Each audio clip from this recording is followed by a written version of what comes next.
औज़ुबिल्लाहिमिनश्शैतानिर्रजीम बिस्मिल्लाहिर्रहमानिर्रहीम। अस्सलाम वालेकुम। मैं हूँ आपकी मेज़बान इरम शाह और मैं आप सबको लाइट ऑफ इस्लाम चैनल पर खुशामदीद करती हूँ और उम्मीद करती हूँ कि आप सब खैरियत से होंगे। तो जैसा कि आप सब जानते हैं कि पहले कल हम लोगों ने जिस मौजू पे बात की वो गुस्ल की सुन्नतों के बारे में था और आज हम जिस मौजू पे बात करेंगे वो है ज़कात। तो जैसा कि आप सब जानते हैं कि मुसलमान होने की हैसियत से शरीयत ने हम पर जो अहकामात फ़र्ज़ किए हैं इनमें से ज़कात एक है। अल्लाह ताला ने कुरान पाक में 42 यानी कि 42 जगहों पर नमाज के साथ ज़कात की अदायगी का हुक्म दिया है।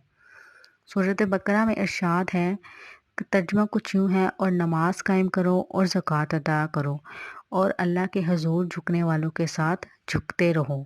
इसी तरह सूरत तौबा में इरशाद फरमाते हैं, तर्जुमा कुछ यूँ है, आप ले लीजिए इनके अम्वाल में से सदक़ात और उन्हें पाक करें और इसके ज़रिए इनका तज़किया करें और इनके लिए दुआएं करते रहें। बेशक आपकी दुआएं इनके तक़वियत का सबब है और अल्लाह ताला सुनने और जानने वाला है। इस तरह ज़कात की अदायगी के लिए शराइत कुछ यूँ हैं। उसके लिए पहली शर्त है कि वो मुसलमान हो, यानी कि हर मुसलमान पर ज़कात की अदायगी फ़र्ज़ है। इस्लामी मुमलकत में रहने वाले गैर मुसलमान जो गैर मुस्लिम हैं ज़कात अदा नहीं करेंगे, सिर्फ मुसलमान करेंगे। दूसरी है कि वो आकिल हो। ज़कात इस पर फ़र्ज़ है जिसके होशो हवास सलामत हों। अगर कोई शख्स किसी हादसे की वजह से पागल हो जाए तो इस पागल पर ज़कात की अदायगी ज़रूरी नहीं है। तीसरा है बालिग होना। ज़कात की अदायगी के लिए मुसलमान मर्द या औरत का बालिग होना ज़रूरी है। बच्चा या बच्ची जब तक नाबालिग हैं तब तक इन पर ज़कात फ़र्ज़ नहीं है और ना ही इनके माल पर।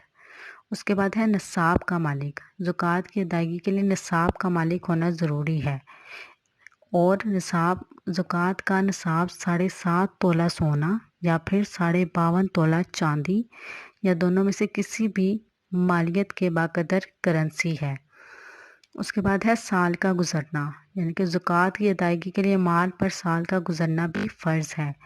अगर कोई शख्स 7.5 तोला सोने का मालिक बन गया है और इसकी मलकियत में इस माल पर 1 साल का अरसा गुज़र गया है और साल के गुज़रते ही इस शख्स पर ज़कात की अदायगी जो है वो फ़र्ज़ हो गई है। ये थी ज़कात के बारे में कुछ मालूमात जो मैंने आप लोगों से शेयर की। उम्मीद करती हूँ कि आप सबको ज़रूर पसंद आई होगी।